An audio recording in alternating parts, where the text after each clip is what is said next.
안녕하세요. 저는 결혼 1년 차, 달콤한 신혼을 즐기고 있는 20대 여자입니다. 어제 결혼 1주년을 맞이해서 남편과 오랜만에 데이트를 했는데 문득 저희의 특별한 인연이 떠올라 사연을 적어봅니다. 다시 생각해도 마음 한구석이 저려오는 저희의 사연을 즐겁게 봐주세요. 제 기억 중 제가 가장 어렸을 때의 기억은 제가 5살 때였습니다. 외동이었던 저는 부모님의 사랑을 듬뿍 받으며 살았습니다. 직업 군인이셨던 아버지는 저를 끔찍하게 아끼셨고 주말만 되면 놀이동산이나 공원이나 동물원 등 여러 곳을 놀러 다녔습니다. 그리고 저는 아빠의 커다란 어깨에 올라타 목마를 하는 걸 좋아했고 항상 아버지는 저를 번쩍 들어올려서 목마를 해주셨습니다. 그게 제가 가장 어렸을 때의 기억입니다. 그리고 목마를 한 마지막 기억이기도 하고요. 눈이 많이 오는 어느 금요일 저녁, 엄마와 아빠의 퇴근을 기다리며 책을 읽고 있는데 전화벨이 울렸습니다. 엄마는 방긋 웃으며 아빠가 늦으시나 보다 하며 수화기를 들었고 엄마는 곧 아무 말도 하지 않고 수화기를 떨어뜨리셨습니다. 그리곤 곧장 옷걸이에 걸린 외투를 입으시고 저에게도 두툼한 잠바와 목도리를 허둥지둥 둘러주시더니 급히 제 손을 잡고 밖으로 나섰습니다. 엄마는 계속 울고 계셨습니다.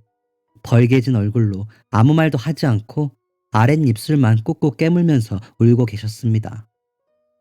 엄마와 저는 택시를 탔습니다. 그리고 곧 병원에서 내렸습니다. 택시에 내려서 병원에 들어서니 군복을 입은 아저씨들이 대부분이었습니다. 군인들만 가는 병원이 있다고 아빠가 말해주셨는데 여기가 바로 거기구나 라고 생각했던 것 같습니다. 엄마는 수술실이라고 적힌 투명한 문 앞에 의자에 저를 앉혀두시고 발을 동동 구르셨습니다. 그리고 그 안을 들락날락하는 사람들마다 붙잡고 아빠의 이름을 말했습니다. 그리고 그날 아빠는 다리를 잃으셨습니다. 다리가 없는 군인은 없습니다. 아빠는 퇴원 후 바로 의병제대를 하셨고 우리는 이사를 가야 했습니다. 막 6살이 되던 저는 왜 유치원 친구들과 헤어져야 하는지 이해할 수 없었고 이사 가기 싫다며 3일 밤낮을 엉엉 울었습니다. 그 상황이 싫었던 건 아빠와 엄마도 마찬가지였나 봅니다. 다툼 한 번 한 적 없던 두 분이 가끔 목소리가 커지는 일이 생기더니 어쩔 땐 제 앞에서 큰 소리로 싸우는 일이 몇 번 있었습니다. 그럴 때마다 두 분은 제 눈치를 보며 대충 상황을 마무리했지만 6살인 저도 알 수 있었습니다. 엄마와 아빠의 사이가 좋지 않다는 걸. 아빠는 술을 마시는 날이 점점 많아졌고 그럴수록 엄마는 우는 날이 많아졌습니다. 집에만 있는 아빠를 대신해서 엄마는 일을 하게 되었고 전직 무용수 출신의 엄마가 당장 생활비를 벌 수 있는 길은 학력이고 스펙이고 아무것도 필요 없는 고깃집 서빙 일이었습니다. 그날도 여느 때처럼 엄마는 일을 하러 나가셨고 아빠와 전 집에 있었습니다. 그 나이대의 여자아이들이 그렇듯 저도 그림을 그리는 것을 좋아했습니다.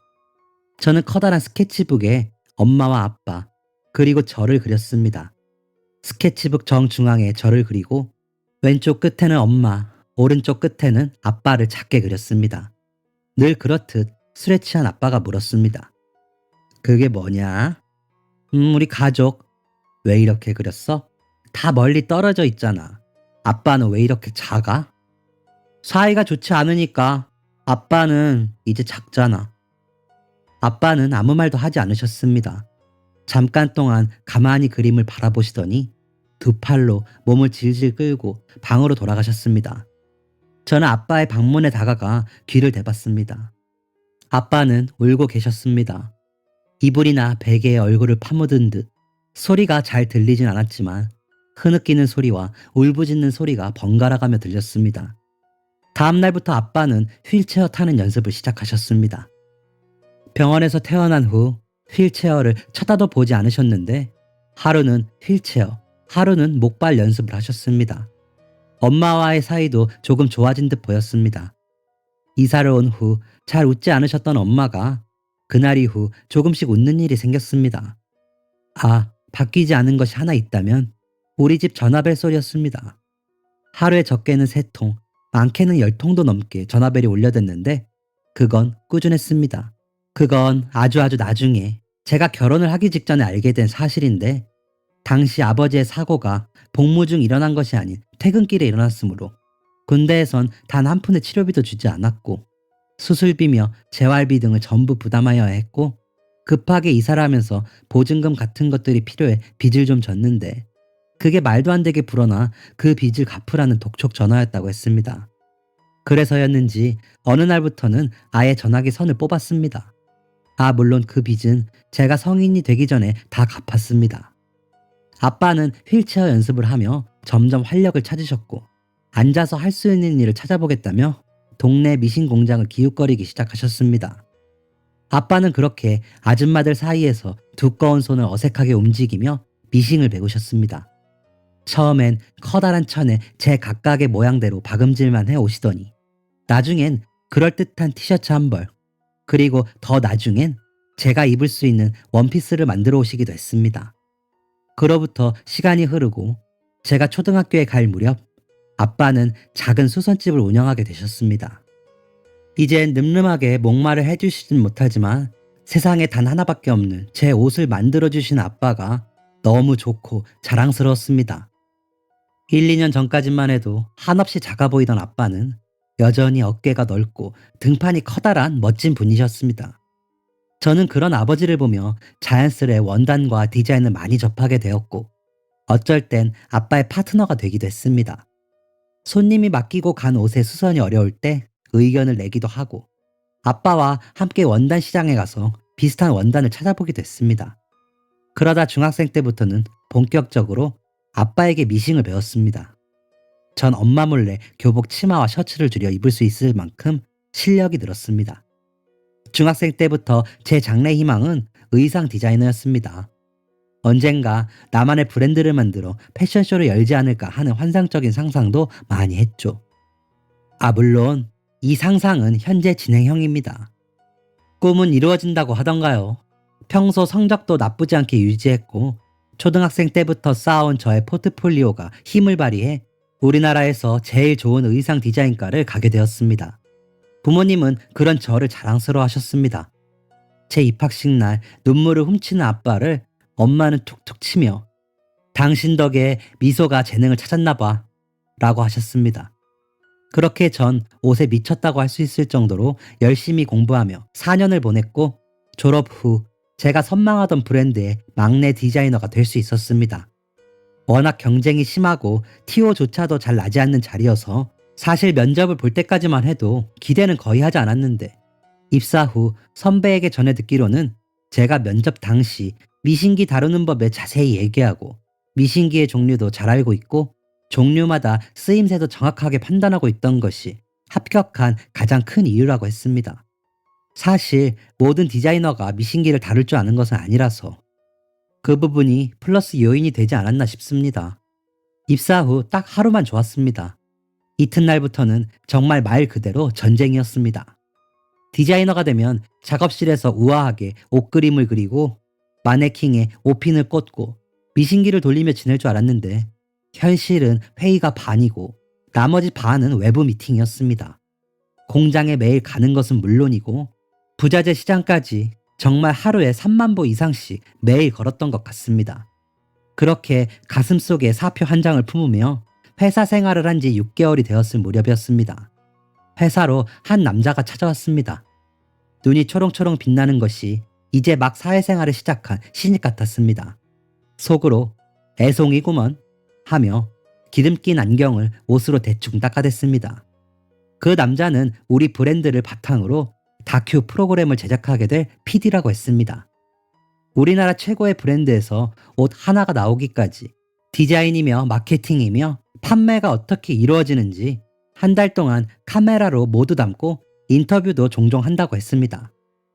곧 시즌이라 미친 듯이 바쁠 텐데 혼자 죽어나겠네 생각하며 시장에 나가려는데 그 남자가 제게 말을 걸었습니다.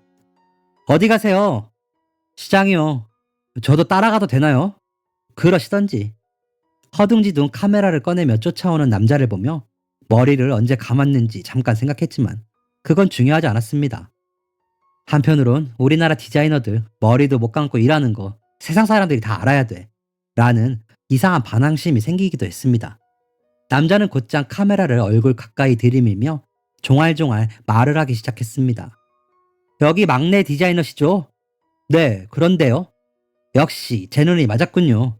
어디를 가던 막내를 쫓아다니라고 배웠거든요. 나가시기 전에 뵙게 되어 다행입니다.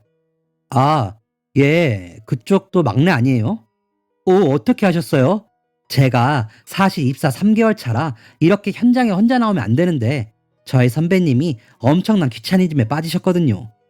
그래서 입사 일주일 후부터 계속 혼자 다녔어요. 웃기죠? 이거 지금 녹화 중인데 우리 선배님이 보는 거 아니겠죠? 아이고.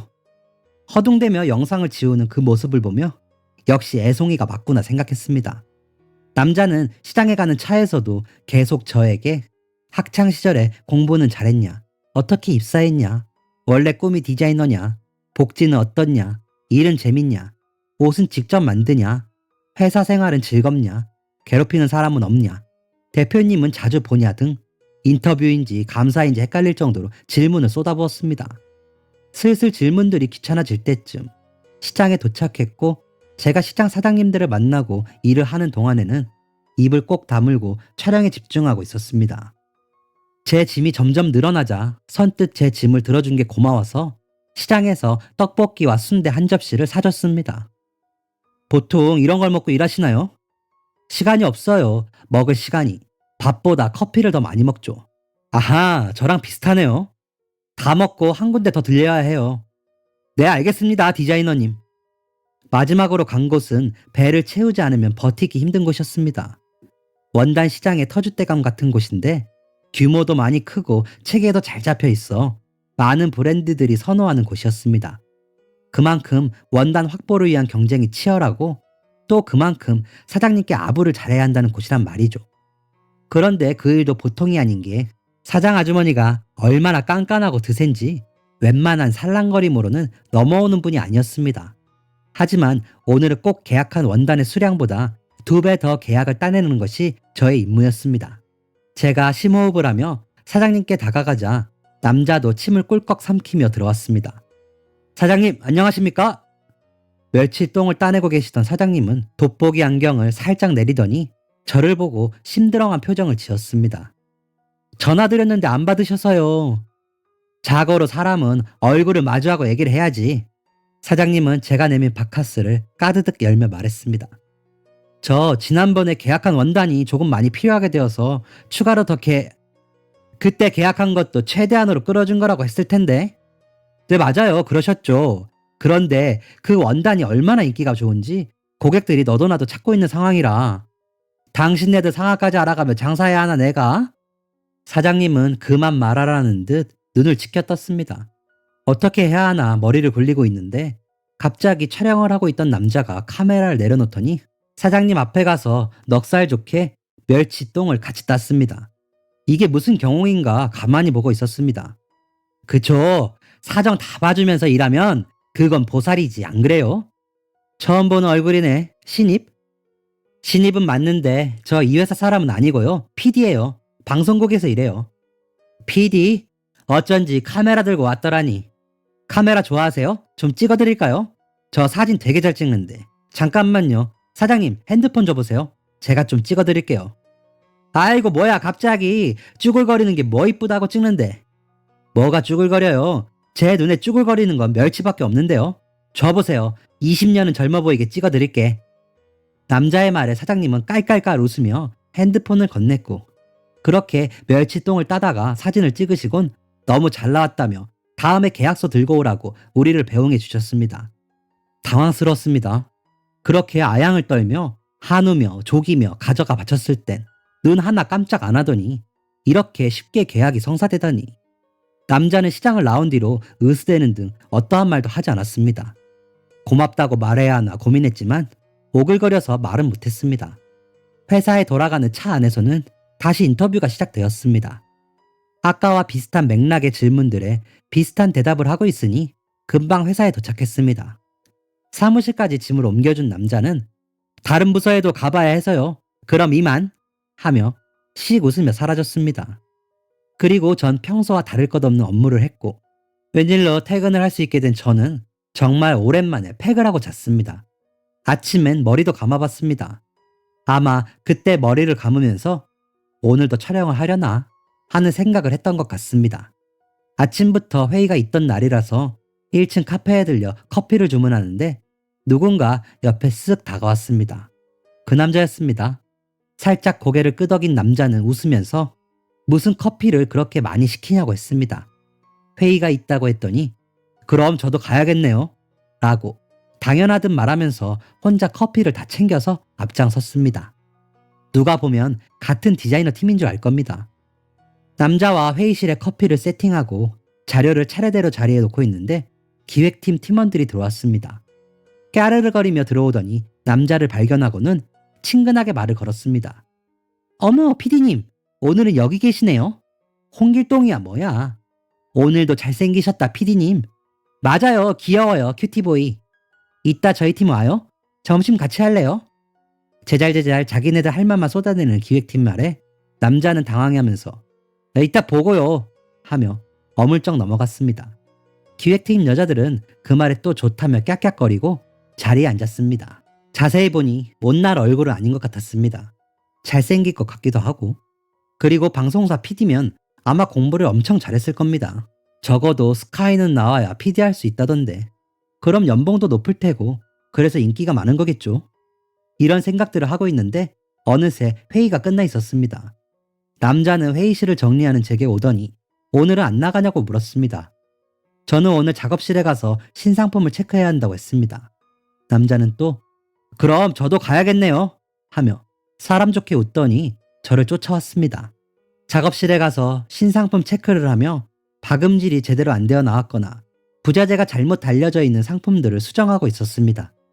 남자는 그런 저를 말없이 촬영하고 있었는데 갑자기 카메라를 고정시키더니 미신기 앞에 앉아있는 제게 다가왔습니다.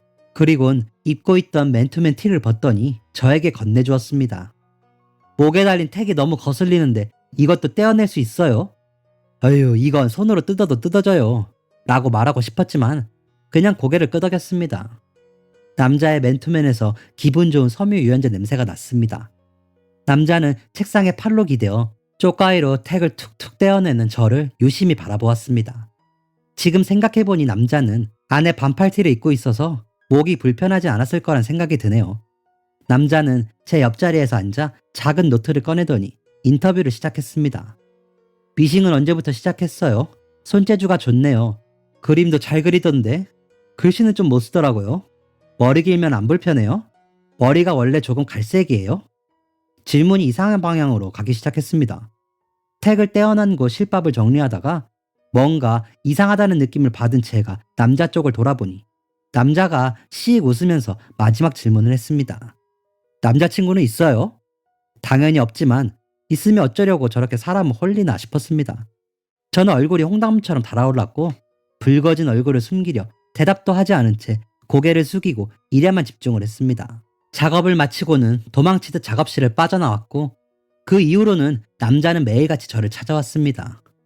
디자인팀 촬영이 있는 날에도 없는 날에도 저를 찾아왔고 그로부터 일주일쯤 흘렀을 무렵 그날은 남자가 커피를 주고 갔는데 커피에 쪽지가 붙어 있었습니다. 내일부터는 선배가 촬영 나와요. 귀차니즘이 나왔나 봐요. 저는 판매 현장 촬영 나가요. 당분간 못 볼 것 같아서 보고 싶으면 연락해요. 010 땡땡땡땡땡땡땡땡. 아쉬운 마음이 컸던 것 같습니다. 연락을 해야 하나 말아야 하나 고민을 하며 바쁜 업무를 처리하느라 정신이 하나도 없었고 일을 마치고 자리로 돌아왔을 땐 커피에 들어있던 얼음이 녹아 쪽지가 물에 젖어 있었습니다. 물에 번진 잉크로 번호가 흐릿하게 보이는데 이건 운명이 아닌가 보다 생각했습니다. 그렇게 한 달이 지났을까요? 바쁜 시즌이 드디어 끝났고 시즌을 마감하는 겸 송년회가 있던 날이었습니다. 브랜드의 퀄리티에 맞게 미술관을 대여해서 모든 우리 브랜드의 슈트나 드레스를 입고 참여했고 한 해 동안의 상품들을 전시해서 술과 음식을 먹으며 즐길 수 있게 준비되어 있었습니다. 저도 오랜만에 짧은 미니 드레스를 입고 디자인팀과 올해 저희의 노고를 술로 삼키고 있었습니다. 그때 익숙한 얼굴의 남자가 이번 시즌 마지막 상품이었던 슈트를 입고 이쪽으로 걸어오고 있었습니다. 그 남자였습니다. 남자는 저를 보고 샴페인 잔을 살짝 흔들었고 저는 무리해서 빠져나와 그쪽으로 갔습니다. 슈트를 보내주면서 초대해 주시길래 오긴 했는데 어때요? 잘 어울려요. 이 원단 우리 같이 가져온 거잖아요. 아, 이게 그거구나. 뭔지도 모르고 밀어붙였던 거예요. 술기운 때문인지 별거 아닌 말에도 저희는 빵빵 터졌습니다. 그리고 그날 저희는 연인이 되었습니다. 이보다 더 좋을 수가 있을까 싶을 정도로 환상적이었습니다. 남자는 유쾌하고 표현을 잘하며 배려심이 많은 사람이었고 자기의 일을 사랑하는 사람이었습니다. 1년 정도 연애를 하고 있으니 점점 서로에 대한 마음의 확신이 생겼고 미래를 함께하기로 약속했습니다. 그리고 곧 남자는 결혼 허락을 받으러 저희 집에 오게 되었습니다. 커다란 꽃바구니를 저희 엄마에게 건네준 남자는 저희 집을 보고 가장 먼저 한 말은 우와 였습니다. 거실 한쪽 벽면을 가득 채운 저희 가족 사진을 보고 한 말이었습니다. 아빠가 다치신 뒤 다시 활력을 찾으시고 가장 먼저 추진하신 일은 가족 사진 찍기였습니다. 제가 아주 작게 그린 당신의 그림이 충격적이셨는지 사진에서 엄마와 저는 앞에 앉아 있고 아빠는 항상 뒤에 서 있는 포즈였습니다. 사실 높은 발판 위에 올라가서 찍은 사진이지만 사진으로만 보면 꽤 그럴듯해 보였습니다. 그렇게 1년에 두세 번씩 가족 사진을 남기니 지금은 수십 장의 크고 작은 가족 사진들이 벽면을 가득 채우고 있었습니다. 사진 찍어도 돼? 평소 사진 찍기를 좋아하는 남자는 저희의 가족 사진을 찍어갔습니다. 그러면서 우리 집엔 가족 사진이 이렇게 많지 않거든 이라고 했습니다. 남자의 첫 우리 집 방문은 성공적이었습니다. 엄마는 나무 토막처럼 딱딱한 아들 같은 딸만 있어서 썰렁했는데 이렇게 귀여운 사위가 들어왔다고 좋아하셨습니다. 그날 밤 남자가 집으로 돌아간 후 엄마와 나란히 앉아 도란도란 수다를 떨며 귤을 까먹고 있는데 갑자기 초인종이 울렸습니다. 갑자기 쏟아지는 폭우로 초인종 너머의 소리가 정확하게 들리지 않았습니다. 웬 아주머니가 서 있는 듯 했고 비를 많이 맞은 것처럼 보였습니다. 그러면 안 되는 걸 알지만 왜인지 열어줘야 할 것만 같은 기분이 들었습니다. 조심스레 문을 열어주니 비에 홀딱 젖은 아주머니가 허겁지겁 저희 집으로 들어왔고 잠시 뒤 저의 남자친구가 그 뒤를 쫓아왔습니다. 엄마, 주차할 동안 좀 기다리시라니까. 엄마? 비에 젖은 아주머니는 남자친구의 엄마. 그러니까 제 예비 시어머니였습니다. 엄마는 급히 타월을 가져와 시어머니께 덮어주었고 저는 몸을 녹일 만한 따뜻한 차를 준비했습니다. 이 늦은 시간에 겨울 폭우를 맞으면서까지 우리 집에 오신 이유가 뭘까? 불안해서 남자친구에게 눈짓을 보냈지만 남자친구도 연유를 모르는 모양이었습니다. 시어머니는 차를 한 모금 마시시더니 죄송해요 하며 이야기를 시작하셨습니다. 그 이야기가 너무 충격적이고 너무 가슴이 아파서 이야기를 들은 우리 세 사람은 펑펑 울기만 했습니다. 지금부터 20년 전 남자친구가 초등학생 때의 이야기였습니다. 남자친구는 그 당시 경기도 변두리에 살았다고 했습니다. 몸이 편찮으신 할머니를 잠시 모셔야 해서 대형 마트도 백화점도 없는 조용한 시골 동네에서 지냈다고 합니다. 산책을 나와도 마땅한 놀이터 하나 없는 동네는 초등학생 남자아이에겐 심심하고 지루한 동네였을 겁니다. 어느 날은 저녁 식사를 마친 남자친구와 남자친구의 부모님은 감기 기운이 있으신 할머니에게 약을 사다 드리려 근처 약국에 갈 겸 산책을 나왔다고 합니다. 남자친구는 탱탱볼 하나를 튕기며 부모님 뒤를 따랐고 점점 부모님과 가까워지더니 나중엔 저 멀리 앞서가며 탱탱볼을 가지고 놀았다고 합니다. 그러다 기찻길을 마주하게 되었고 남자친구는 선로 안쪽에 떨어진 탱탱볼을 주우려다 그만 발이 선로에 끼이고 말았다고 했습니다. 엄마는 팔을 당기고 아빠는 다리를 당기며 어떻게든 꺼내보려고 하는데 저 멀리서부터 환한 불빛이 가까워지기 시작했답니다. 마음은 급할수록 발은 빠질 생각이 없고 그 어린 초등학생은 한 손에 탱탱볼을 꽉 쥔 채 울기만 하고 있는데 갑자기 누군가 숲을 사이를 헤집으며 오더니 남자친구의 꽉 묶인 운동화끈을 풀고 부모님 쪽으로 남자친구를 냅다 던졌다고 했습니다. 남자친구와 부모님은 엉덩방아를 찧었고 다시 일어나려는데 순간 귀가 터질 듯한 소리를 내며 코앞으로 기차가 지나갔답니다. 길고 긴 기차가 지나가기를 기다리다가 드디어 기차의 끝이 보이고 구해준 사람이 누군가 확인하려 일어나는데 군복을 입은 남자가 선로에서 완전히 빠져나오지 못하고 피를 철철 흘리고 있더랍니다. 부모님은 깜짝 놀라 그 군인을 냅다 업고 근처의 국군병원으로 뛰었다고 했습니다. 경기도의 변두리, 산이 많고 거주자가 많이 없는 지역이라 주변에 부대가 많았고 가장 가까운 병원도 국군병원이라고 했습니다. 지나가는 의사며 간호사를 붙잡고 응급실로 따라가 군인을 침대에 내려놓기 무섭게 그 군인은 수술실로 향했답니다. 그리고 충격으로 정신을 잃은 남자친구도 그 옆 침대에 누워 링거를 맞았고 남자친구의 아버지는 집에 계신 할머니에게 가야 해서 다시 정신없이 걸음을 옮기셨고 남자친구와 남자친구의 어머니도 곧 다른 일반 병원으로 옮겨지면서 그 군인에게 감사 인사 한마디를 못 전했다고 했습니다.